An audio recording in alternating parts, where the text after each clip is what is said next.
Hello बच्चों, कैसे हैं आप सब लोग।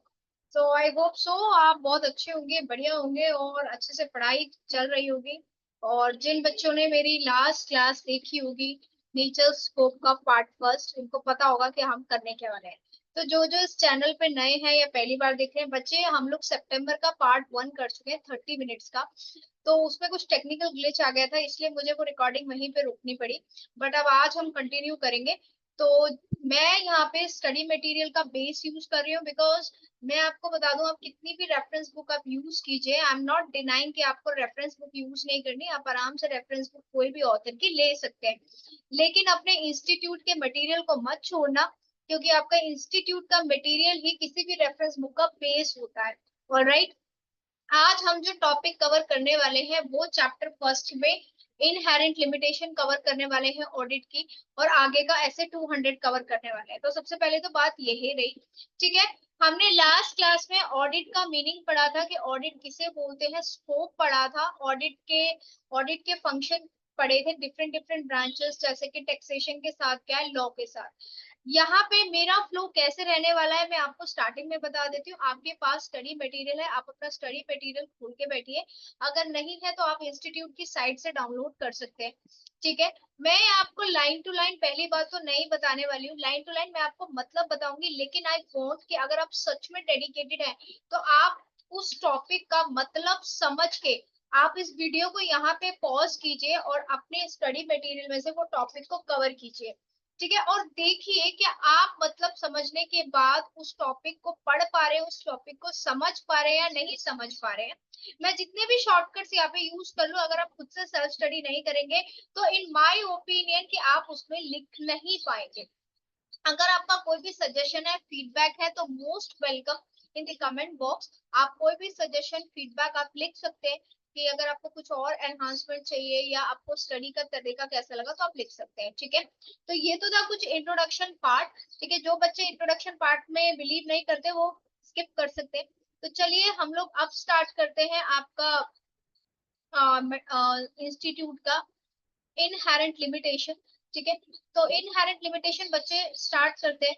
तो सबसे पहले मैं आपको ये बताना चाहूंगी, मैंने कल भी डिस्कस किया था कि इनहेरेंट लिमिटेशन होता क्या है। ठीक है। तो just चलिए। तो इनहेरेंट लिमिटेशन का मतलब होता है छुपी हुई लिमिटेशन। कुछ ना कुछ ड्रॉबैक्स हर किसी के होते हैं। आप भी बहुत अच्छे हैं लेकिन आप में भी कुछ ना कुछ खामियां होंगी, खमियां होंगी। वैसे ही तो सबसे पहले हम लिमिटेशंस पढ़ेंगे, लेकिन लिमिटेशन से पहले आप ये देखिए कि ऑडिट का मतलब क्या था। तो मैं दोबारा से रिवाइज करती हूँ। ऑडिट क्या मतलब है, एक इंडिपेंडेंट एग्जामिनेशन थी फाइनेंशियल स्टेटमेंट्स की। ठीक है। जिसमें कि ऑडिटर क्या देता है, अपना ओपिनियन देता है। क्या देता है, ओपिनियन, कि मेरी एग्जामिनेशन, इन्वेस्टिगेशन नहीं, मेरी एग्जामिनेशन के तहत भैया जो जो मुझे मैनेजमेंट ने एविडेंस दिए थे, जो जो मुझे मैनेजमेंट में प्रूफ दिए थे, उसके हिसाब से ये financial statement true and fair view present करती है। Only auditor is responsible to give reasonable assurance. मेरे वर्ड्स पे मैं कुछ फोकस कर रही हूँ, वो की वर्ड्स है। रीजनेबल एश्योरेंस कभी भी गारंटी नहीं देता। भैया एक बात बताओ ना, तुम्हें मैनेजमेंट ने फ्रॉड वाली कोई कैश फ्लो स्टेटमेंट दे दी, तुमने उसके आधार पर अपना ऑडिट रिपोर्ट तैयार करी, तो तुम्हारी गलती है क्या? अगर बाद में जाके कोई फ्रॉडुलेंट पता चला तो भैया तुम्हें तुम्हें तुम ये कह सकते हो ना कि भैया मैनेजमेंट ने जो मुझे प्रूफ प्रोवाइड किए गए थे, मैंने उस on the basis of that मैंने अपना ऑडिट रिपोर्ट दी। अगर मैं फिर से आपको बता दूं, जो अभी बाइजू कंपनी थी, तो आपने कुछ न्यूज़पेपर में पढ़ा होता, या सीधा मैं सेकंड एग्जांपल दे रही हूँ कि उनके ऑडिटर जो थे डेलॉयट हस्कन्स, उन्होंने मतलब ऑडिट करने से मना कर दिया, क्योंकि उनको पता था कि उनकी क्लाइंट की कंपनी में फ्रॉड चल रहा है। लेकिन अगर वो फिर भी मतलब इसको ओवरलैप करके ऑडिट करते तो बेटा सत्यम वाला, नीरव मोदी वाला हाल होता, और सबसे पहले चार्टर्ड अकाउंटेंट को पकड़ा जाता है। देखा था ना वो मूवी, रजनीकांत की कौन सी मूवी थी जिसमें वो सारे सीएस वेस को पकड़ते हैं। तो बेटा तुम्हारी धुनाई होगी अगर तुम इस तरीके से फ्रॉड में जाओगे। तुम्हारे कान के नीचे लाफड़ लगेंगे और सच में तुम्हारा जो ये तुमने 5 साल 10 साल की मेहनत से तुम अपना सर्टिफिकेट कर रहे हो, वो क्या हो जाएगा, कैंसिल हो जाएगा। तो ये तो बड़ी हंसी मजाक की बात हुई। तो सबसे पहले आप पढ़ते हैं inherent limitation. The process of audit suffer from certain inbuilt limitation, भैया कुछ ना कुछ कमियां होती ही है।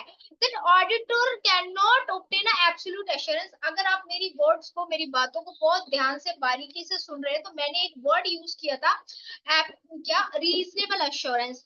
तो यहाँ पे सिंपल क्या रखा है कि भैया कभी भी ऑडिटर तुम्हें एब्सोल्यूट अश्योरेंस नहीं दे सकता, 100% की अश्योरेंस ठप्पा नहीं दे सकता कि जो भैया फाइनेंशियल स्टेटमेंट उसने ऑडिट किए हैं वो free from material miss statement है। अगेन ये कीवर्ड अपने दिमाग में फिट करो, free from material miss statement है। और वो मिस स्टेटमेंट चाहे फ्रॉड से हो चाहे एरर हो, right. These fundamental limitation arise due to, अब जो लिमिटेशन है वो किस तरीके से होती है, ठीक है। अब कई बच्चे बोलेंगे मैम रीजनेबल अश्योरेंस क्या है, एब्सोल्यूट अश्योरेंस क्या है। बेटा मैं यहाँ बैठ के तुम्हें कह रही हूँ कि जो मेरी ऑडिट से क्लास लेगा, मैं उसको एब्सोल्यूट अश्योरेंस देती हूँ कि वो ऑडिट में पास हो जाएगा। अरे नलायको, अगर मैं ऐसा बोल रही हूँ तो सबसे बड़ी डैश मैं हूँ। क्यों डैश हूँ? क्योंकि अगर मान के चलो पेपर में तुम ब्लैकआउट हो गए, पेपर में तुम्हारा पेन चलना बंद हो गया, पेपर में भूकंप आ गया, तुम्हारा पेपर रह गया, तो भैया मेरे गारंटी की तो ऐसी तैसी होगी ना। तो मैं क्या बोल रही हूँ, अगर ये सिचुएशंस होंगी, अगर तुमने अच्छी से स्टडी की, मटेरियल में से स्टडी की, प्रिपेयर होके गए, रिटर्न प्रैक्टिस की, तो I give you reasonable assurance कि आप ऑडिट का एग्जाम क्रैक कर सकते हैं। तो हमेशा ऑडिटर बनने वाले तो कभी भी तुम ठप्पा मत देना, मैं गारंटी लेता हूँ, गारंटी गई डैश डैश डैश, ठीक है। तो तुम यहाँ पे क्या कर सकते हो, एब्सोल्यूट एश्योरेंस। तो ये बात रही। तो यहाँ पे ये जो मैं कुछ आपको डैश डैश कर रही हूँ, यूज कर रही हूँ, तो इसको सीरियसली मत लेना, जस्ट फॉर दिस कि आपको ऑडिट की क्लास बोरिंग ना लगे, ठीक है। तो आप करते हैं कि कौन कौन सी लिमिटेशन होती है बच्चा लोग। तो सबसे पहले तो लिमिटेशन होती है nature of financial reporting, preparation of financial statement. बेटा जब भी हम फाइनेंशियल स्टेटमेंट प्रिपेयर करते हैं, you know first thing is preparation of financial statement is a responsibility of management. बेटा मैनेजमेंट की रिस्पॉन्सिबिलिटी होती है, सीए की, ऑडिटर की रिस्पॉन्सिबिलिटी नहीं होती। अब बीच में मत घुसाना मैम चार्टर्ड अकाउंटेंट, बेटा चार्टर्ड अकाउंटेंट के तहत आप किसी कंपनी में काम कर रहे हो तो आप उसका पार्ट हो गए, आप उसके एम्प्लॉयज हो गए। लेकिन आप किसी कंपनी के ऑडिटर हो तो आप उसके एम्प्लॉय नहीं हो बेटा, आप उसके मतलब सबॉर्डिनेट नहीं हो। आप अपने स्किल्स को यूज करके ऑडिट रिपोर्ट देंगे। तो पहली बात क्लियर समझ में आई। सबसे पहले नेचर ऑफ फाइनेंशियल रिपोर्टिंग। तो भैया फाइनेंशियल स्टेटमेंट जजमेंट पे बेस्ड होती है। These judgment involve, by judgment भी accounting principle है, these judgment involve subjective decision as a degree of uncertainty, ठीक है। Therefore auditor may not be able to obtain the absolute assurance, यहाँ पे इतना काफी है, absolute assurance that free from material statement। भैया सबसे पहले फाइनेंशियल रिपोर्टिंग कभी भी 100% प्रूफ पे नहीं बनती, जजमेंट भी इसमें इन्वॉल्व होता है, क्लियर। अब फॉर एग्जाम्पल कंटीजेंसी भी इन्वॉल्व होती है। आपने देखा होगा कि भैया हम as per accounting standard 5, as per accounting standard for prior period items है या फिर कंटीजेंसी है, इसमें हम डिस्क्लोजर देते हैं। अगर एविडेंस कंडीशन एग्जिस्ट होगी तो वो उसका आपका क्या आगे इफेक्ट दिखाओगे, लेकिन आप गारंटी कैसे दे सकते हो, तो राइट। यहाँ पे नेक्स्ट है वन ऑफ द प्रीमाइस। अब प्रीमाइस का मतलब क्या होता है, वो रहने वाला प्रीमाइसिस नहीं, प्रीमाइस का मतलब होता है बिलीफ, वन ऑफ द जिस आधार पे, जिस सोच के आधार पे, one of the premises for conducting, very important word है, ये की वर्ड है, one of the premise for the conducting an audit. भैया जो ऑडिटर ऑडिट करता है उसका एक आधार होता है, जो मैंने आपको बताया कि भैया जो मैनेजमेंट नहीं, मैनेजमेंट की रिस्पॉन्सिबिलिटी है फाइनेंशियल स्टेटमेंट की प्रिपरेशन करना, और वो भी एफआरएफ के बीच एप्लीकेबल, मतलब जो एफआरएफ शेड्यूल 3 एप्लीकेबल होता है, बैंकिंग रेगुलेशन एक्ट का बैलेंस शीट शेड्यूल एप्लीकेबल होता है, आईआरडीए का एप्लीकेबल होता है। जो आधार है वो financial statement with in a require FRF में प्रिपेयर हुए, और जो इंटरनल कंट्रोल्स है, इंटरनल कंट्रोल्स का मतलब होता है कि प्रॉपर्ली चेक किया गया है, प्रॉपर्ली डेलीगेट ऑथराइज्ड किया गया है, उस हिसाब से हुए हैं। However, such control may not be operated produce reliable financial statement due to its own limitation. आपने कभी डेटॉल का ऐड देखा है? नहीं देखा तो देखना, लाइजॉल का देखा होगा या हार्पिक का दिया होगा, उसमें बेटा ये क्यों नहीं लिखा होता 100% जर्म्स क्लीयरेंस, वहां पे होगा 99.9999% क्लीयरेंस। आपने सोचा है वो 1% क्यों नहीं था? दिमाग लगाए, गधे घोड़े चलाए। वो इसलिए बेटा क्योंकि कुछ चीजों की अपनी एक इनहेरेंट लिमिटेशन होती है, तो ये चीज इस पे भी एप्लीकेबल है, राइट। तो नेचर ऑफ फाइनेंशियल रिपोर्टिंग समझ में आया। यहाँ पे मैम आपको हमको लिखने की क्या जरूरत है बेटा, फर्स्ट पैराग्राफ आपको एक्सप्लेन करने की जरूरत है, जैसे कि मैंने आपको समझाया। सेकंड पैराग्राफ, थर्ड पैराग्राफ में क्या दे रखा है, एक एग्जाम्पल दे रखा है, ठीक है, कि जो इस चीज को एक्सप्लेन करता है। ऑलराइट, तो आई रिक्वेस्ट यू कि आप इस एग्जाम्पल का रीडिंग लीजिए, इस वीडियो को यहीं पॉज करके आप इस एग्जाम्पल की रीडिंग लीजिए, कल पे मत डालिए, ठीक है। सेकंड इनहेरेंट लिमिटेशन होती है the nature of audit procedures. The audit carries out his work obtaining audit evidence through the performance of the audit procedures. Okay, एक ऑडिटर अपने ऑडिट प्रोसीजर्स अप्लाई करता है. ऑडिट प्रोसीजर्स हम आगे पढ़ेंगे. Audit procedures में क्या होता है कि भैया ऑब्टेनिंग है, रिकन्फर्मेशन है, रिकैलकुलेशन है, सफिशिएंट एप्रोप्रिएट ऑडिट एविडेंसेस है, सारी चीजें, इंक्वायरी है, ऑब्जर्वेशन है, ये मेथड्स एक ऑडिटर अप्लाई करता है. ठीक है, इन मेथड के बेस पे वो ऑडिट एविडेंसेस कलेक्ट करता है. भैया अब सिंपल सी बात है, कोई भी तुम किसी कंपनी के नए ऑडिटर रखते हो, तुम्हें कैसे पता चलेगा वो कंपनी में कैसे काम होता है? तुम उसकी फाइनेंशियल स्टेटमेंट को स्टडी करोगे ना. Study is not enough, you have to talk to management. आप मैनेजमेंट से बात करेंगे, आप एम्प्लॉय से बात करेंगे, यानी कि आप अपने ऑडिट प्रोसीजर निकाल रहे हैं, आप इंक्वायरी कर रहे हैं, इन्वेस्टिगेशन टू ऑब्जर्वेशन कर रहे हैं, रिकैलकुलेशन कर रहे हैं, री परफॉर्मेंस कर रहे हैं, टेस्ट ऑफ डिटेल्स कर रहे हैं, टेस्ट ऑफ कंट्रोल्स कर रहे हैं. ठीक है, तो इस ऑडिट प्रोसीजर्स को ध्यान में रखते हैं आप ऑडिट एविडेंसेस कलेक्ट करते हैं. ठीक है, अब मैम फिर भी समझ में नहीं आ रहा बेटा, आपने क्या किया? आपने एक सेल्स का आप ऑडिट कर रहे हैं, सेल्स वाले कॉलम. अब आपने यहाँ पे क्या किया? टेस्ट ऑफ डिटेल्स किया. ये ऑडिट प्रोसीजर है मैम. ये टेस्ट ऑफ डिटेल्स क्या होता है आगे पढ़ेंगे. टेस्ट ऑफ डिटेल्स का मतलब है आपने उस सेल्स की, जो 10 लाख रुपए वाली सेल्स की, इसका आपने क्या किया? सारा डिटेल, सारे वाउचर, आपने requisition request, store ledger account, sales ledger account, सारा कुछ चेक किया. तो आपने क्या किया? टेस्ट ऑफ डिटेल्स किए. टेस्ट ऑफ डिटेल्स आपका क्या है? Audit procedure. इस टेस्ट ऑफ डिटेल्स को करने के बाद आपने एक ऑडिट एविडेंसेस कलेक्ट किया कि भैया 10 लाख की सेल्स नहीं हुई है, 9.5 लाख की सेल्स हुई है. ठीक है, तो इस तरीके से आपने एक ऑडिट एविडेंसेस कलेक्ट किया. However, these are practical and limitation on the ability of auditor to obtain evidences. But यहाँ पे आपका मॉड्यूल भी कह रहा है कि भैया आप सारी चीजें नहीं कर सकते. फॉर एग्जाम्पल, आप जाके सीधा बैंकर से नहीं कह सकते कि भैया मुझे इसकी स्टेटमेंट दिखाओ, उसमें क्लाइंट की कंफर्मेशन चाहिए. ठीक है, अब यहाँ पे दे रहा है for example auditor does not test. अब ऑडिटर के पास एक बात बताओ ना, यहाँ पे 5,000 ट्रांजेक्शन हुई है. अब एक ऑडिटर भैया अकेला इंसान है, छोटा सा प्राणी है. आप क्या चाहते हो? वो तुम्हारी एक एक रुपए की भी ट्रांजेक्शन चेक करे, तुम्हारा टर्नओवर है 1,000 करोड़. ठीक है, ऐसा तो नहीं हो सकता ना. तो भैया क्या होता है? नेचर ऑफ ऑडिट प्रोसीजर, इसलिए ऑडिटर क्या करते हैं? सैंपल टेस्टिंग करते हैं. अब एक चीज के अंदर ज्यादा घुस के तो नहीं कर सकते ना. तो भैया, और उस सैंपल पे ऑडिटर क्या बना देता है? अपना ओपिनियन बना देता है. तो इसलिए बोला गया कि कई बार नेचर ऑफ ऑडिट प्रोसीजर भी लिमिटेशन हो सकता है कि भैया जो ऑडिटर ओपिनियन दे रहा है वो opinion up to the mark ना हो, लेकिन इसमें ऑडिटर की कोई भी गलती नहीं है. अब देखो इसमें एक एग्जांपल दे रखा है कि भैया नेचर ऑफ फाइनेंशियल के, आप देखो यहाँ पे आप देखेंगे कि मैनेजमेंट ने तुम्हें पूरी इंफॉर्मेशन ही नहीं दी है, लीगल लिमिटेशन है.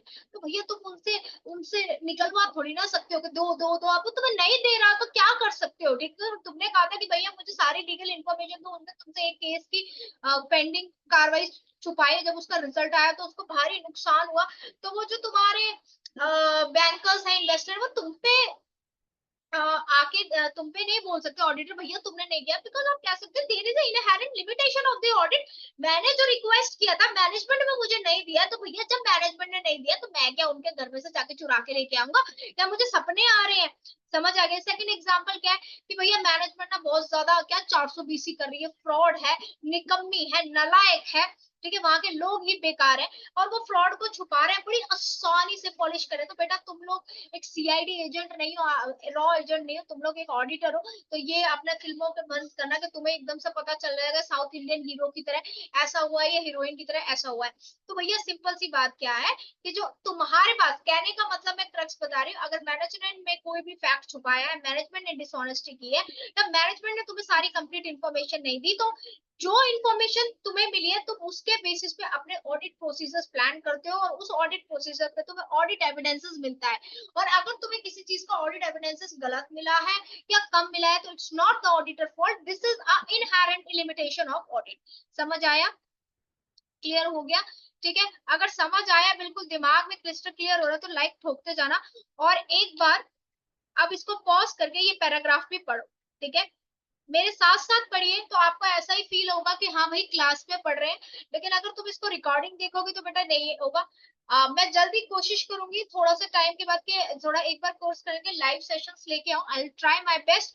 लेकिन जब तक ऐसे जैसा मैं कह रही हूँ, अगर आप पढ़ना चाहते हैं तो प्लीज उस वैसे वैसे कीजिए। नेक्स्ट है बेटा, not in the nature of investigation. मैंने बोला था इन्वेस्टिगेशन का मतलब होता है बाल की खाल निकालना।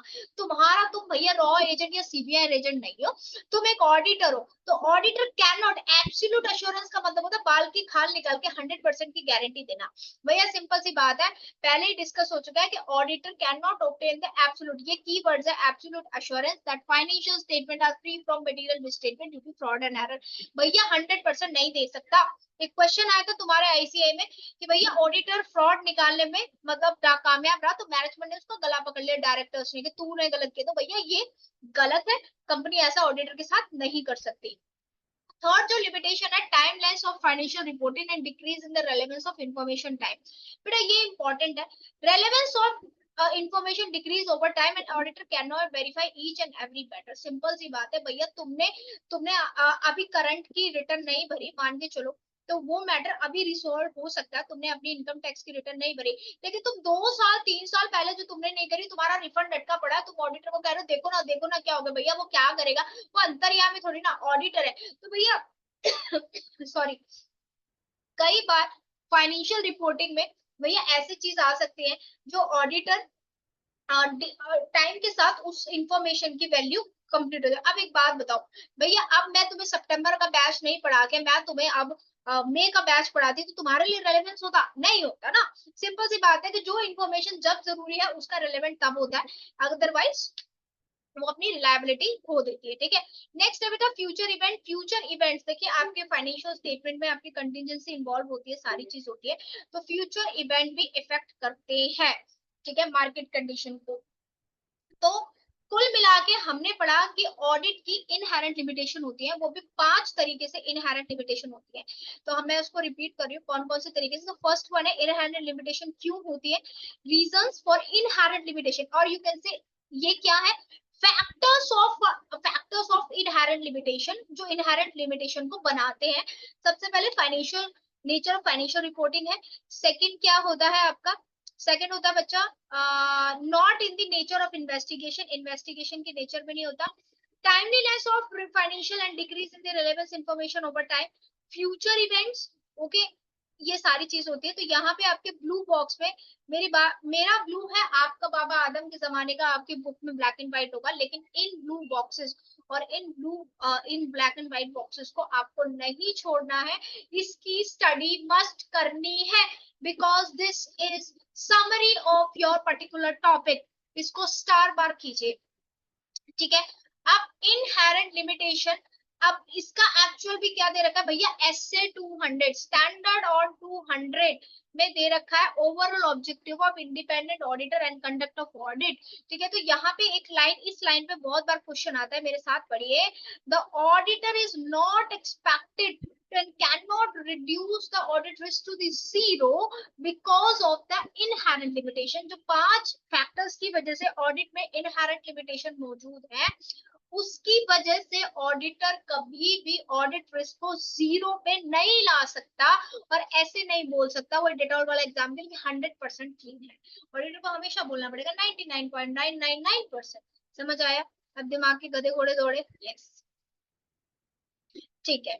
अब आया, अब हमारे टॉपिक नंबर 8 पे, टॉपिक नंबर तो what is engagement. Madam engagement का मतलब है अंगूठी पहना दो, नालायक को दिमाग से दिमाग इधर लगा लो, एंगेजमेंट एंगेजमेंट, वो एंगेजमेंट नहीं, ये पढ़ लो, ये वाली एंगेजमेंट पढ़ लो, सीए बन जाओगे। वहां तो तुम्हें थपेड़े ही थपेड़े खाने। कई बच्चे बोले मैडम एक्सपीरियंस है आपको, अब क्या करें बेटा, बुजुर्ग प्राणी हो चुके हैं, तो एक्सपीरियंस तो हो गए ना, नालायको इधर आ जाओ। ठीक है, बच्चे कह रहे मैम ऐसी ऐसी बातें यूट्यूब पे नहीं करते, कोई बात नहीं, तुम तो मेरे प्यारे प्यारे स्टूडेंट्स हो, तो तुम्हें अपना एक्सपीरियंस बताना चाहिए ना। तो सबसे पहले अपने सीए बनने पे ध्यान दो। व्हाट इज एन एंगेजमेंट, तो एंगेजमेंट फिर से बता रही हूँ, अंगूठी वाली एंगेजमेंट को साइड में रखो। Engagement means arranging to do something. In contest, if means a formal agreement between auditor and client. भाई ऑडिटर और क्लाइंट के बीच में एक फॉर्मल एग्रीमेंट होता है, जिसके अंदर, उस एग्रीमेंट के अंदर सारी चीज लिखी होती है कि भैया ऑडिट कैसे होगा, मैनेजमेंट की रिस्पॉन्सिबिलिटी क्या है, ऑडिटर की रिस्पॉन्सिबिलिटी क्या है, क्या क्या स्कोप है, ऑब्जेक्टिव क्या क्या है, और उस फॉर्मल डॉक्यूमेंट को बोला जाता है एंगेजमेंट लेटर। और ये प्रतिक्रिया जो ऑडिटर और क्लाइंट बैठ के कर रहे हैं कि हाँ जी हम तुम्हारा ऑडिट कर देंगे, ऐसा नहीं बोल दिया हो गया, एक प्रॉपरली फॉर्मल एग्रीमेंट बनाया जाता है जिसको बोलते हैं एंगेजमेंट। ठीक है। नाउ एक्सटर्नल ऑडिट एंगेजमेंट, एक होता है इंटरनल ऑडिट एंगेजमेंट, एक होता है एक्सटर्नल। इंटरनल ऑडिट क्या होता है, कंपनी का ही बंदा है वो इंटरनल ऑडिट कर रहा है, देख रहा है। एक होता है एक्सटर्नल, याद है जब तुम छोटे छोटे थे, छोटे छोटे होते थे, तो जब पेपर देते थे, तो पेपर देते थे तुम्हारे स्कूल की ही टीचर्स तुम्हारे इन्वेस्टिगेशन करती थी, तो वो होता है इंटरनल। लेकिन आपने सुना फ्लाइंग आएंगी, फ्लाइंग आएंगी, ऐसे बड़े केस होते थे बोर्ड में, तो फ्लाइंग का मतलब बाहर से लोग आते हैं, वो देखते हैं कि भैया क्या चल रहा है क्या नहीं चल रहा। वैसे ही एक्सटर्नल ऑडिटर है।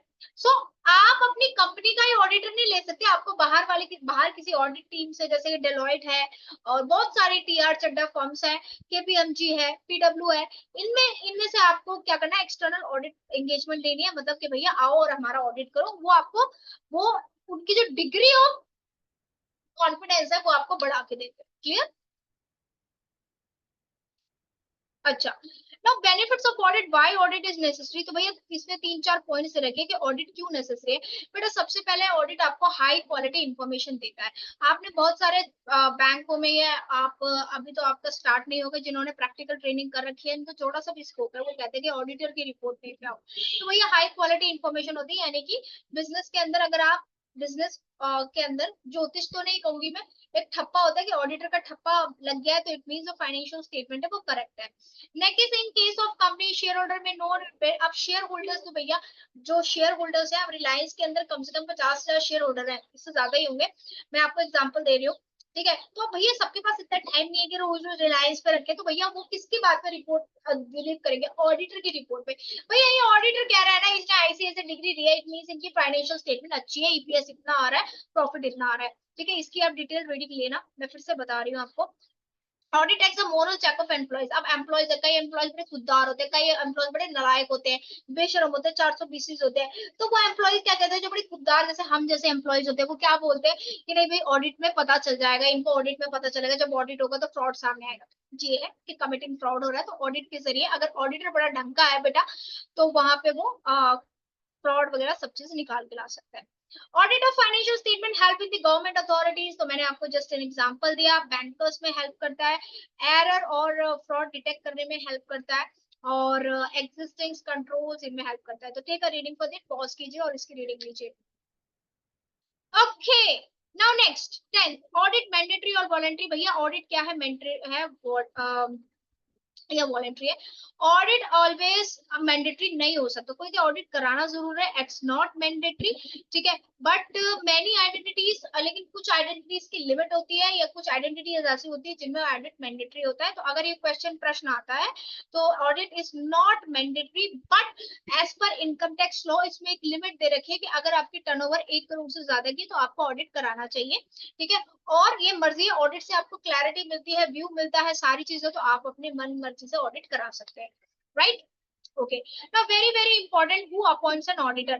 बेटा अपॉइंट्स ऑडिटर अपॉइंट कौन करता है, तो आइए जरा पढ़ते हैं। जनरली जो ऑडिटर होता है ना, जो सोल प्रोप्राइटरशिप होते हैं, उसमें तो हम भैया हम अपनी एक दुकान खोल के बैठे, एक चीज खोल के, तो हम अपना ऑडिटर अपना सीए खुद चूज कर सकते हैं। लेकिन एक कंपनी है, तो वहां के लॉ में तुमने पढ़ा होगा, ऑडिटर कंपनी जो ऑडिटर है वो एजीएम में, एनुअल जनरल मीटिंग में अपॉइंट होते हैं। जो रिकमेंडेशन, किसकी रिकमेंडेशन होती है, बोर्ड ऑफ डायरेक्टर्स की या ऑडिट कमेटी की रिकमेंडेशन होती है, और उसको अप्रूव कौन करता है, शेयर होल्डर्स अप्रूव करते हैं। ठीक है, जो गवर्नमेंट कंपनीज है उनका ऑडिटर कौन अपॉइंट करता है, कैट controller auditor general of India. Right? समझ में आया कि किस कौन ऑडिट अपॉइंट करता है, ये आप अपने लॉ में पढ़ेंगे। Now to whom audit report is submitted. भैया किसको आप ऑडिट रिपोर्ट सबमिट करेंगे, तो सबसे पहले अगर आप कंपनी के ऑडिटर हैं, एक लिमिटेड कंपनी के ऑडिटर है, तो आप शेयर होल्डर्स जिसने आपको अपॉइंट किया है, आप उसको अपनी रिपोर्ट सबमिट करेंगे। अगर एक सोल प्रोप्राइटरशिप है तो भैया उसके ऑनर को ऑडिट रिपोर्ट सबमिट करेंगे। लेकिन अगर आप कंपनी कैग की तरह अपॉइंट हुए हैं, तो सब मैनेजमेंट, कंपनी की मैनेजमेंट को और शेयर होल्डर्स के साथ साथ कैग या गवर्नमेंट को भी आप अपनी audit report as an auditor submit करेंगे। बेटा समझ आया या नहीं समझ में आया? ठीक है, I highly recommend just go through this case study, but take a pause और आप केस स्टडीज पे जाइए। ठीक है, तो चलिए मैं आपको ये केस स्टडी भी कराती हूँ, और आप मेरे साथ आइए कि केस स्टडी कैसे करते हैं। ठीक है, तो केस स्टडी 1 करते हैं। रोहित, गुरप्रीत एंड गौरवती आदि फ्रेंड्स इन स्कूल डेज। भैया ये तुम्हारी तरह स्कूल थे, इन्होंने क्लियर फाउंडेशन में धुआंधार परफॉर्मेंस दी। अब ये क्या बोल रहे कि हम तो सीए करेंगे, हम तो सीए करेंगे। तो भैया इन्होंने सीए कोई कोचिंग में, जैसे तुम लोगों ने कोई कोचिंग में ले रखा होगा या नहीं ले रखा, आई डोंट नो, उन्होंने एडमिशन लिया। Now during the informal get together, भैया ये बात कर रहे थे, जैसे हम तुम लोग तो बनते हो चार सीए बैठते हो, तुम डिस्कशन करने लगते हो। अभी कुछ दिन पहले सबका डिस्कशन होता है कौन सी पार्टी जीतेगी, कौन सी पार्टी जीतेगी। ओके, तो उन्होंने एक नया सब्जेक्ट जैसे अभी करेंगे ऑडिट, ऑडिट पढ़ा। तो as discussed the things regarding nature, scope and benefits, Goretti was regular in keeping track of the audit result of the companies being published in the leading newspaper। तो इनका एक friend था जो बहुत ज्यादा अच्छे काम कर रहा था। Her views as audit financial statement give you 100% guarantee. यहाँ पे दिमाग की घंटी बजनी चाहिए।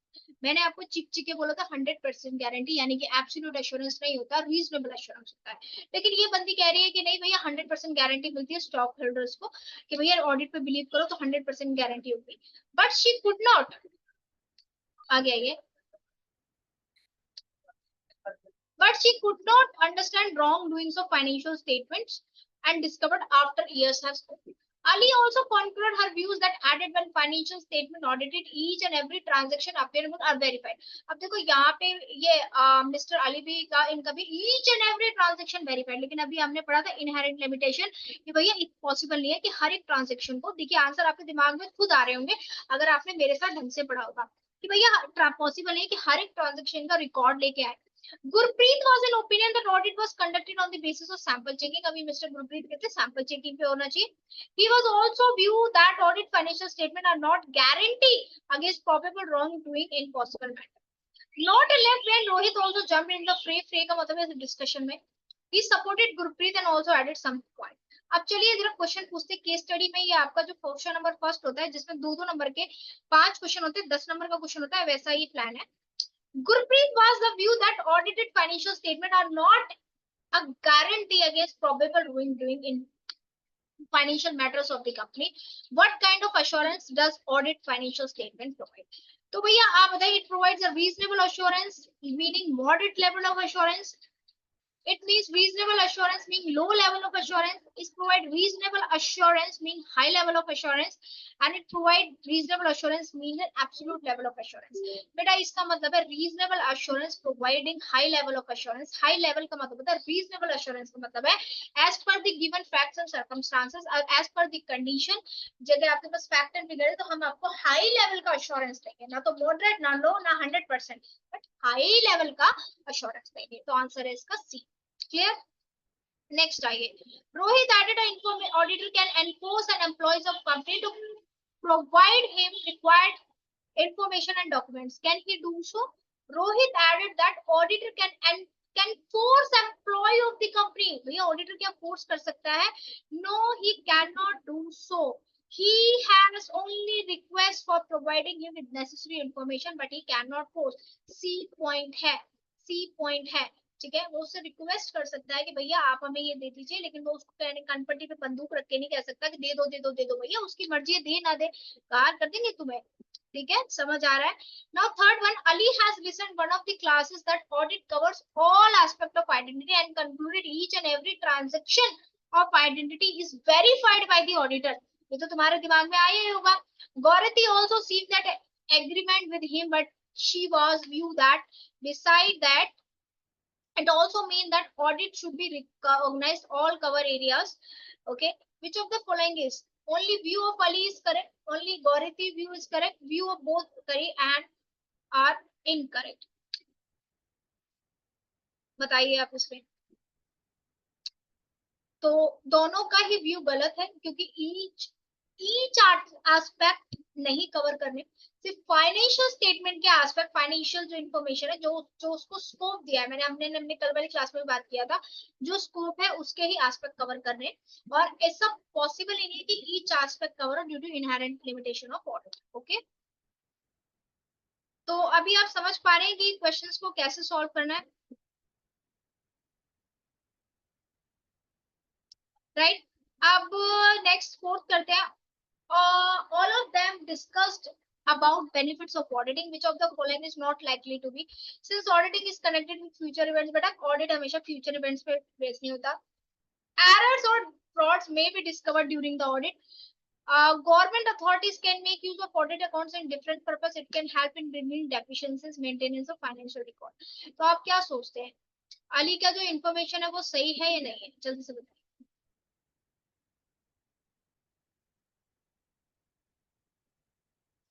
ठीक है, ओके. सो एक बार ओके, अभी तक आपको क्लियर हो गया सारी चीज. ऑलराइट, चलिए. तो अब स्टार्ट करेंगे meaning of assurance engagement. Will cover assurance engagement. थोड़ा सा रह गया, रिव्यू है आपका. ठीक है, टेस्ट ऑफ अंडरस्टैंडिंग, ये सारी चीज पढ़ेंगे. तो चलिए बेटा, अब स्टार्ट करते हैं नेक्स्ट अश्योरेंस एंगेजमेंट. ओके, तो चलिए बच्चों, आप जैसे कि स्टार्ट करते हैं अश्योरेंस एंगेजमेंट क्या होते हैं. तो ये जो आपका टॉपिक है फर्स्ट चैप्टर के अंदर, ये किससे डील करता है, ये डील करता है कि अश्योरेंस एंगेजमेंट्स क्या है. क्या है, आपने देखा होगा standards on auditing, SRE, SA, ये सारी चीज क्या होती है. तो अश्योरेंस एंगेजमेंट्स क्या होती है, आइए. Assurance engagement means engagement in which practitioner, यहाँ पे चार्टर्ड अकाउंटेंट या ऑडिटर की बात नहीं हो रही, यहाँ पे बात हो रही है practitioner. Express and conclusion design to enhance a degree of confidence for the intended user. So अभी हम ऐसे के तहत अपनी रिपोर्ट देते हैं, तो ये भी क्या है बेटा, एक अश्योरेंस एंगेजमेंट है कि भैया एक प्रैक्टिशनर, एक जो सर्टिफाइड प्रैक्टिशनर है यानी कि चार्टर्ड अकाउंटेंट है, ठीक है, ये आपको एक डिग्री ऑफ कॉन्फिडेंस देता है कि भैया मैं ये प्रिपेयर रिपोर्ट कर रहा हूँ, तो इससे मैं आपको एक अश्योरेंस देता हूँ कि जो भी मेरे पास रिव्यू एंगेजमेंट आई हुई है या फिर फाइनेंशियल स्टेटमेंट है या जो भी है वो क्या है, आपके ट्रू एंड फेयर. राइट.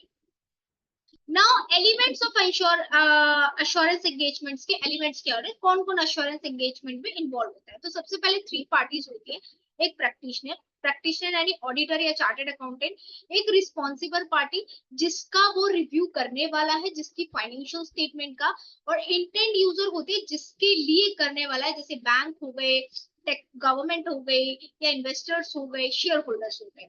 ठीक है, तो रीडिंग लीजिए इस चीज की. And appropriate subject matter, it refers to the information to be examined by the practitioner. For example, financial information, financial statement conduct. भैया क्या सब्जेक्ट मैटर है, अगर तुम फाइनेंशियल स्टेटमेंट का रिव्यू कर रहे हो तो सब्जेक्ट मैटर क्या है, फाइनेंशियल स्टेटमेंट. आप टैक्स ऑडिट कर रहे हो तो सब्जेक्ट क्या है, टैक्स ऑडिट. आप अगर लीगल ऑडिट कर रहे हो तो वो लीगल फॉर्मेलिटीज या लीगल प्रोविजन क्या है, उसका subject matter. Okay. Suitable criteria, it refers to the benchmark used to evaluate the subject matter like standard, guidance, rules and regulation. ऐसा नहीं है जो तुमने पढ़ा सुना उससे आप कर सकते हो, नहीं. You have to properly you have to do the properly with the accounting standards, auditing standards, guidance, laws, regulation. Next one of the important thing क्या है बच्चा लोग, the next one of the important thing है sufficient appropriate audit evidences. ए practitioner, यहाँ आप देखेंगे तो chartered accountant वगैरह यूज नहीं किया, यहाँ पे एक वर्ड यूज किया practitioner. A practitioner performs assurance engagement to obtain the sufficient appropriate audit evidences. It is on the basis of evidences that conclusion are arrived in opinion formed by auditor. So ये sufficient appropriate audit evidences होना चाहिए. Sufficient relate sufficient, sufficient कहते हैं ना, वही sufficient है मेरे लिए, मतलब quantity of audit evidences. Appropriate का मतलब होता है quality of audit evidences. So sufficient appropriate audit evidences, इस चीज को ऐसे समझते हैं. फॉर एग्जाम्पल आप सेल्स को चेक करना चाहते हैं, सेल्स की ऑडिट करना चाहते हैं, तो आपके लिए सफिशिएंट ऑडिट एविडेंसेस क्या है. सफिशिएंट का मतलब है कि वाउचर्स है, ठीक है, क्रेडिट नोट्स है, डेबिट नोट्स है, ये है. नाउ एप्रोप्रिएट का मतलब क्या होता है कि भैया तुम क्वालिटी कैसी है, भैया आप तुम एक एक रुपए की सेल्स दिखाओगे, 10-10 रुपए की सेल्स दिखाओगे, 100 करोड़ का टर्नओवर है, तो ऐसे तो वो वर्कआउट नहीं करेगा ना. This one. Alright, next. Next जो है वो है आपका, take a reading, take a pause, और आप इसकी रीडिंग ले सकते हैं.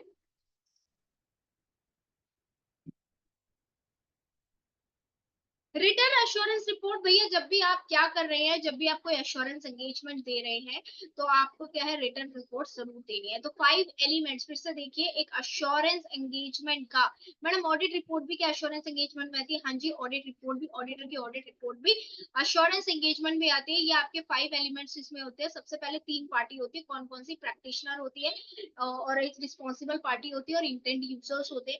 एक अप्रोप्रिएट सब्जेक्ट मैटर होना चाहिए भैया, किसका तुम एश्योरेंस कर रहे हो। एक सुटेबल क्राइटेरिया होना चाहिए, वे प्रोविजंस के हिसाब से, स्टैंडर्ड के हिसाब से, लॉज के हिसाब से, रूल्स के हिसाब से, रेगुलेशन के हिसाब से होना है। सफिशिएंट अप्रोप्रिएट ऑडिटेड एविडेंसेस होने चाहिए और रिटर्न एश्योरेंस रिपोर्ट होनी चाहिए। Right now the next thing is बच्चों लोग, ऑडिट एंड रिव्यू। तो ऑडिट एंड रिव्यू में क्या डिफरेंस होता है? ऑडिट का मतलब होता है, audit is an reasonable assurance engagement. It provides a reasonable assurance, keywords. Now however review is a limited assurance, यानी कि ऑडिट से थोड़ा कम assurance। अभी हमने क्वेश्चन पढ़ा था, उसमें पढ़ा था high level, low level, that kind of thing. So limited review का मतलब होता है लिमिटेड assurance engagement, ये आपका आता है रिव्यू के अंदर। Further review involves fewer procedure, मतलब सफिशिएंट। ऑडिट एक बड़ा क्राइटेरिया है और रिव्यू एक आपका क्या है, छोटा क्राइटेरिया है। Alright now types of assurance engagement. अब टाइप्स ऑफ कितने अश्योरेंस एंगेजमेंट होते हैं ये पढ़ते हैं। तो reasonable assurance engagement and limited assurance engagement. तो अभी आपने देखा रीजनेबल अश्योरेंस एंगेजमेंट का क्या मतलब है कि मॉडरेट से हाई लेवल का अश्योरेंस जो प्रोवाइड है आपके पास ऑडिट एविडेंसेस, और लिमिटेड का मतलब है उससे कम। तो हम इस चार्ट के थ्रू, इस आपके डिस्ट्रीब्यूशन चार्ट के थ्रू पढ़ेंगे। Reasonable assurance engagement provides high level of assurance और ये होता है थोड़ा lower level of assurance. It performs elaborative intensive procedures to obtain sufficient appropriate evidences. भैया आप ऑडिट करें तो आपको डीपली उसके अंदर जाना पड़ता है, स्टडी करना पड़ता है। लेकिन लिमिटेड एश्योरेंस एंगेजमेंट्स में आपको थोड़े कम प्रोसीजर्स, मतलब काम चलाओ काम आप कर सकते हैं, बट ऐसा भी नहीं कि तुम जाके कहो मैम ने ऐसे बोला था। But audit is an wider scope और limited assurance engagement is a lower scope. It draws reasonable conclusion on the basis, ये basis पे होता है sufficient appropriate audit evidences. It involves, इसके अंदर क्या होता है, obtaining sufficient audit evidences to draw limited conclusion. इसके अंदर आपको कोई डिटेल में नहीं जाना, as per जो sufficient audit appropriate evidences available है, इसमें आपको एक limited source में ही आपको काम करना है। एग्जाम्पल क्या है ऑडिट एंगेजमेंट, और example for limited assurance engagement क्या है, रिव्यू एंगेजमेंट। देखो आपके पास एक स्टैंडर्ड्स एसेज होंगे और एसआरई होंगे, स्टैंडर्ड्स ऑन ऑडिटिंग एसेज, आगे एग्जांपल में देखेंगे, फाइनल में standards and SRE, standards on review engagements.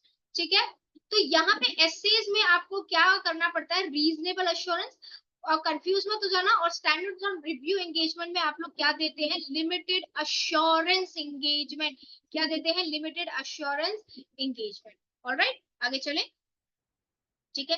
तो यहाँ पे आप रीडिंग ले सकते हैं, यहाँ पे आपको दे रखा है examples of assurance engagement, very very important, and examples of assurance, example of assurance engagement and types of assurance engagement. Now audit of financial statement क्या है, रीजनेबल एश्योरेंस। रिव्यू जहां पे आ जाए वो ऑडिट से कम होता है तो आप उसमें लिखेंगे limited assurance engagement. Examination of prospective financial information अभी हुआ नहीं, आगे फ्यूचर में पढ़ने वाला है, तो वो provide assurance regarding reasonability of assumption, forming basis of projection and related matters. Report on control on operating at an organization, okay, and designing an operation control. तो ये आपके थी। नाउ अश्योरेंस एंगेजमेंट आप ये देखेंगे, रीजनेबल अश्योरेंस ऑडिट होता है, limited assurance engagement review होता है।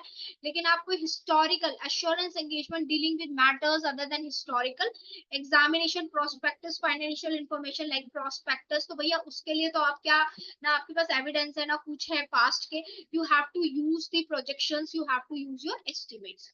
Alright okay, the next part is qualities of auditor. एक ऑडिटर के अंदर क्या क्या क्वालिटी होनी चाहिए, ये हम ऐसे 200 के अंदर भी ज्यादा पढ़ेंगे। तो एक ऑडिटर के अंदर क्या क्या क्वालिटीज होनी चाहिए, एक ऑडिटर के अंदर होनी चाहिए firmness, good temper, integrity, discretion, judgmental, clear headedness, reliability, कुछ क्वालिटीज होनी चाहिए ऑडिटर में एज पर दिस चैप्टर। आगे चलते हैं।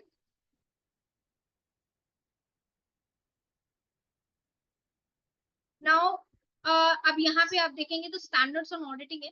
याद रखिएगा बच्चों, standards on auditing independent audit, standards on auditing deal करते हैं पास्ट हिस्टोरिकल फाइनेंशियल स्टेटमेंट्स है जो बन चुकी है, ठीक है। तो यहाँ पे कुछ स्टैंडर्ड्स ऑन ऑडिटिंग है, ऐसे 200 की सीरीज आपके पास, तो ऐसे 200, ऐसे 300, ऐसे 400, 500, 600 की सीरीज है।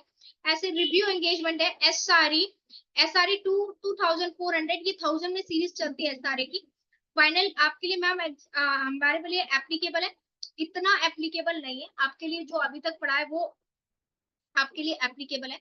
हाँ, ये चीज और है, स्टैंडर्ड्स ऑन क्वालिटी कंट्रोल, ये आपको ओवरव्यू दे रहा है ये चैप्टर। एसक्यूसी 1, जो स्टैंडर्ड्स ऑन क्वालिटी कंट्रोल, जब ऑडिटर एक ऑडिट करता है तो उसको अपनी ऑडिट की क्या क्वालिटी रखनी चाहिए, क्वालिटी मतलब हाई लेवल पेपर बनाना चाहिए, ये नहीं, मतलब क्वालिटी बताती available.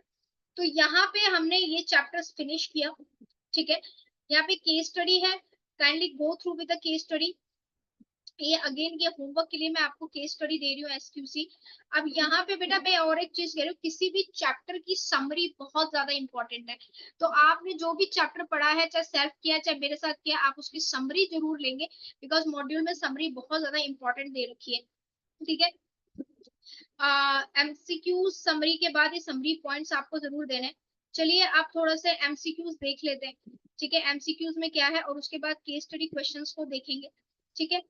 Which of the following is not advantages of audit, तो आपने इसमें कहा कौन सा एडवांटेजेस नहीं है। ये एमसीक्यू क्वेश्चन सॉल्व होने के बाद, जैसे कि आपने अभी मेरे साथ चैप्टर पढ़ा 1 घंटा लगा के, हालांकि अगर मेरी 1 घंटे की क्लास है तो ये चैप्टर आपको जो करना पड़ेगा। Okay, so which of the following is not advantages of audit, तो चलिए करते हैं। It provides high quality financial information, it acts as a moral check of employees, it enhances the risk of management bias, it helps in safeguarding the interest of the shareholders। So बेटा ये high quality financial information है कि high quality financial information, आप इसमें से मुझे बताइए कि आपको क्या लगता है, जरा कौन बनेगा करोड़पति खेलते हैं, कि आपको क्या लगता है कि इसका आंसर क्या आना चाहिए और क्या नहीं आना चाहिए, फटाफट आप बताएंगे इसका आंसर। तो सबसे पहले क्या है बेटा, ये हाई क्वालिटी इंफॉर्मेशन देता है, लेकिन ये जो ऑडिट का मतलब ये नहीं है कि मैनेजमेंट को बायस मतलब एक तरफा होने से रोक सके, राइट। ओके, तो ये आपके एमसीक्यूज है। Okay, which of the following is not true about assurance engagement? It relates to provide assurance about historical financial information. The practitioner obtains sufficient appropriate audiences. There are some information is examined. तो ये assurance engagement का मतलब क्या होता है कि पूरी तरीके से जांचना। तो ये जो ऑप्शन सी है ये नॉट ट्रू है, क्योंकि ये लिमिटेड जो अश्योरेंस देते हो उसमें एप्लीकेबल होता है, राइट, ठीक है। तो इस तरीके से बच्चा लोग आपको ये क्वेश्चन सॉल्व करने हैं। अगर आप थ्योरेटिकल क्वेश्चंस की बात करेंगे तो इसमें इतने ज्यादा थ्योरेटिकल क्वेश्चंस नहीं है, मतलब इसमें आंसर्स भी दे रखे।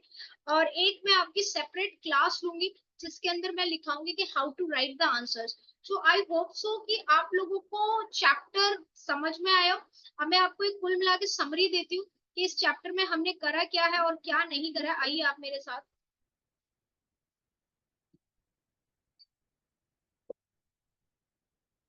बेटा हमने जो चैप्टर फर्स्ट पढ़ा, नेचर, तो सबसे पहले चैप्टर फर्स्ट में हमने क्या पढ़ा, हमने पढ़ा कि ऑडिट का मीनिंग क्या होता है, राइट। ऑडिट के मीनिंग के बाद हमने पढ़ा ऑडिट का स्कोप क्या होता है। थर्ड में पढ़ा हमने ऑडिट का नेचर क्या होता है, nature with different in disciplinary subjects like behaviour science practice like this. उसके बाद हमने पढ़ा आपका इनहेरेंट लिमिटेशन क्या होती है, उसके फैक्टर्स जो 5 हमने फैक्टर्स पढ़े थे इनहेरेंट लिमिटेशन, जो इंपॉर्टेंट इस चैप्टर में मैं आपको बता रही हूँ, ठीक है।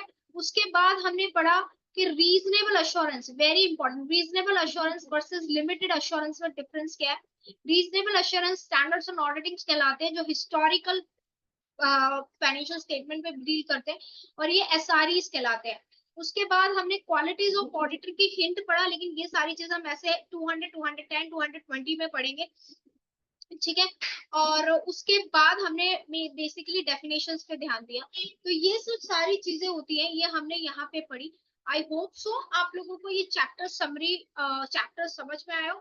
देखिए बेटा, due to the time constant and due to the some limitation, inherent limitation, I can't go word by word, I can't go line by line. तो जब भी आप मेरे साथ पढ़ते हैं,